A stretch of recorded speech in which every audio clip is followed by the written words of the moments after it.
name is Lillianna Kunis, and I've been a longtime volunteer here at the Mendocino Arts Center and was president of the board of directors twice in the last 10 years. The first time was from January of 2007 until April of 2008. And the most recent was from December of 2010 until October of 2013. I've been coming to Mendocino since 1974, when a cousin was living up here. And that was the first time I came to the Mendocino Arts Center. As a matter of fact, that weekend they were having the artists in residence open studios. And so that was my first introduction to the Arts Center. We had been coming to Mendocino probably 3, 4, 5 times a year ever since then.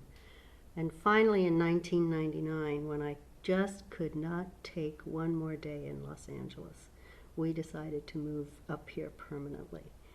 So we did, and after spending a year and a half living out in Cleone in a relative amount of isolation, we bought a house just north of Fort Bragg and kind of got settled in. That was in 2001, and then I said it's time for me to go find my people because I can't live in this kind of isolation anymore.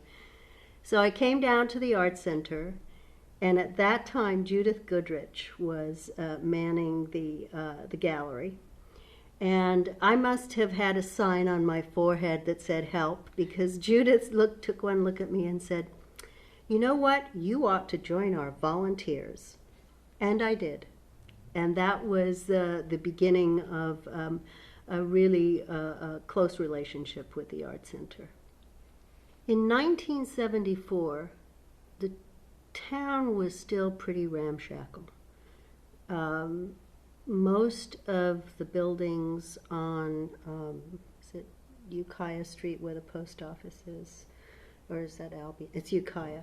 Most of those buildings on the north side of the street were in terrible disrepair. They were boarded up. They were really just shacks that were being used by squatters.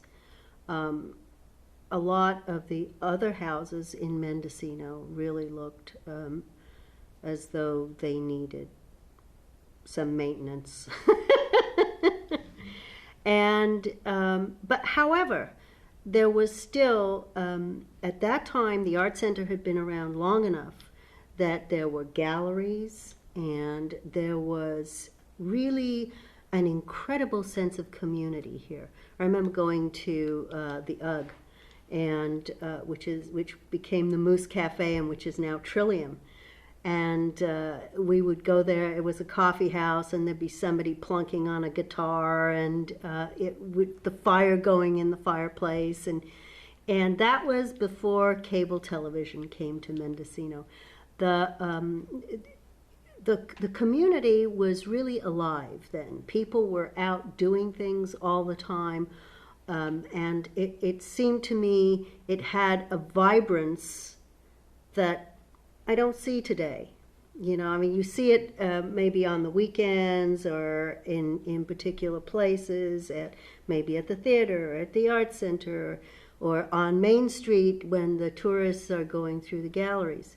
But the community itself, because there was no entertainment at home, because there was no television, we were out in the town a lot. You know, we go to the UGG, we come to the Art Center. The Art Center used to be open till 9 o'clock at night. And there was always somebody here. There was always something going on here. Sometimes people would just be sitting around out in the patio plunking away on a guitar. Everything was impromptu, and this was really sort of the heart of the community. There wasn't a community center in Mendocino, so this was it. The Art Center was it. And we had the theater on the grounds. There was always coffee brewing here.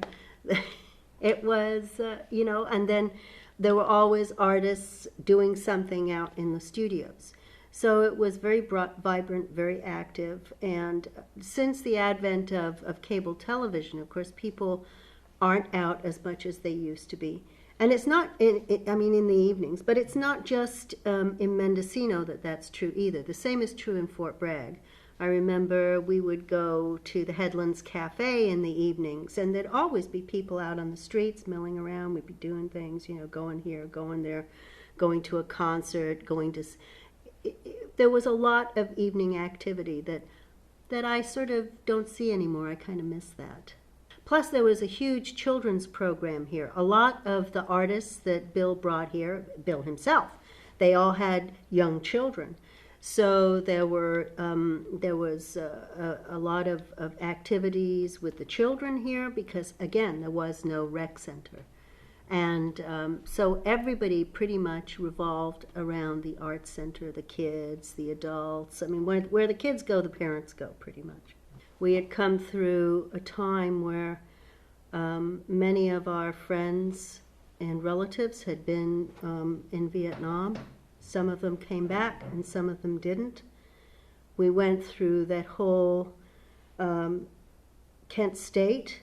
That was a terrible thing to have happened.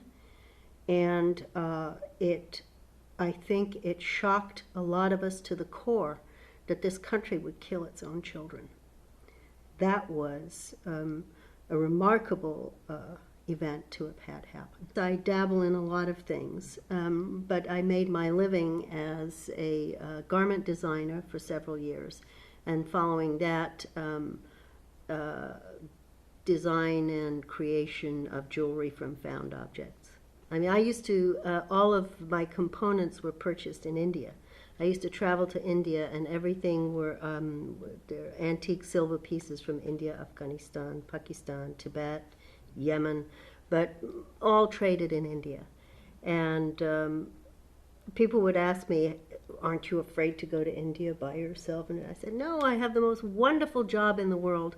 I get to go to a really fascinating place and go through boxes and boxes and boxes of old jewelry. What could be more wonderful than that for a woman? I would say that probably in the last 15 years, there's been a huge proliferation of other 501c3s in our area here. A lot of people came to Mendocino, came up here because it was so beautiful, thinking that they would get a job and live here. Well, there are no jobs, except the ones you can create yourself. So people started looking around and going, oh, well, we need this, or the community needs that, and let's do them. We'll start up a 501c3, and there were all of a sudden a proliferation of them. I'm not saying that they don't do good work, some of them do, but some of them really are just duplicating efforts, and they don't really contribute anything, and they dilute the dollars that are the expendable dollars that people have to donate in philanthropic ways. So that has made that's one thing that has made the financial environment more difficult for the Art Center and for all the other 501c3s, the long-time ones. The other thing that's changed in Mendocino is that we now have a rec center.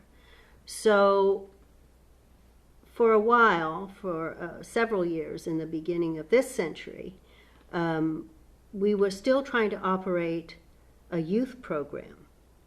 But because the rec center existed, it drew, and they were able to do things for less money than we were. They drew off a lot of the kids who had been coming here, which left us with too few students to actually make the program work. And we were operating that program at a $12,000 annual loss for several years. So we finally pretty much had to shut it down. It was, we couldn't take that loss anymore. We were struggling to survive. And in fact, in 2008 or 9, a piece of property that the Art Center was given by Charles Stevenson and Tom Burnham had to be sold to help support the Art Center. And it did so for 4 or 5 years with a monthly payment on that land payment. And now that's done. So now we have to really kind of button everything up and make sure that we're watching all of our pennies and find ways to create income to replace what we've lost in the income from that property. So it was really, we were really walking a tightrope for a long time. And I think it was early 2010, the board of directors actually took out a loan for $175,000 to float the art center. So then in November of that year, the board of directors pretty much fell apart. The president resigned, and then it created a domino effect, and several other board members resigned, leaving only 2 board members, which is where I came back into the picture. So, you want me to tell that story? In early December, when it became clear that there were still only 2 board members left, it also became clear that they were going to have to shut the doors at the art center. If you don't have a functioning board for a 501c3, you have to close the doors. So I came up with a plan that I thought would work. So I called Lucia Zacca, and I said, Lucia, I think I've got a plan that will keep the doors open. And we had been at some meetings just prior to this where we had, been with the community talking about the situation. So I said to Lucia, what we need to do is find 5 people who don't need to be vetted, in other words, past board members, who could just be voted onto the board immediately without having to go through the vetting process all over again. And so the list I had come up with was Janice Porter, Dale Moyer, Marge Stewart, Lucia Zacca, and myself. So we presented to the 2 existing board members this idea, this plan, and they approved it. So on December 7th of 2010, an unlikely day, we all met, and at that meeting, I was voted the new president of the board. Rick Keller became the vice president. I'm trying to remember who was the treasurer. Lucia took the treasurer's role, even though she said, I don't have the skills for it, but we needed a body in the seat. And Dale Moyer was the secretary. So with that small group, we started talking, and we knew we needed some more people. So John Cornacchia had been at one of the community meetings, and Lucia and I said, let's try to get him on the board too. So we did. In January of that year, I have to say that these people were so fabulous. I just can't commend them enough. We met 2-3 times a week, sometimes late into the night, but we hashed things out, and by January 20th, we had developed a strategic plan for how we were going to manage the next 3 years. So we knew that we needed to get an executive director on board because the person who had been in that role had resigned. We knew that we needed to get our finances under control, and we came up with a plan for that. And that was basically that we were going to cut the deficit by 50% each year until it was gone. That was a 3-year plan, and we accomplished that, by the way, which was phenomenal, really phenomenal. And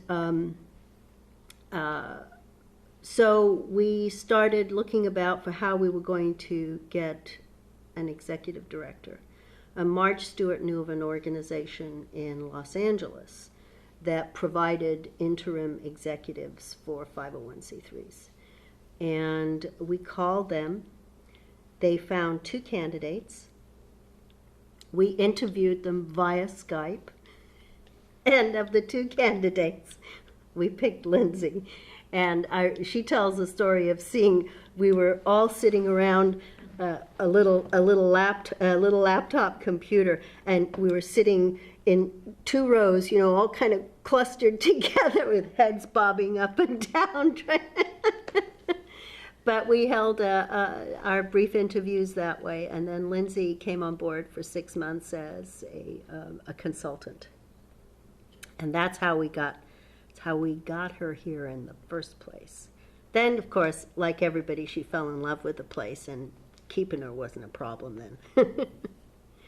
But from my perspective, what was really important about keeping the Art Center open was twofold.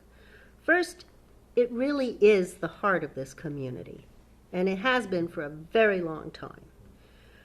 And second, it is the basis of the economy of this town. So, as I looked at all of this, for me, it was a matter of community service to be able to make my community still be viable, still have what it needed to maintain its economy and its life.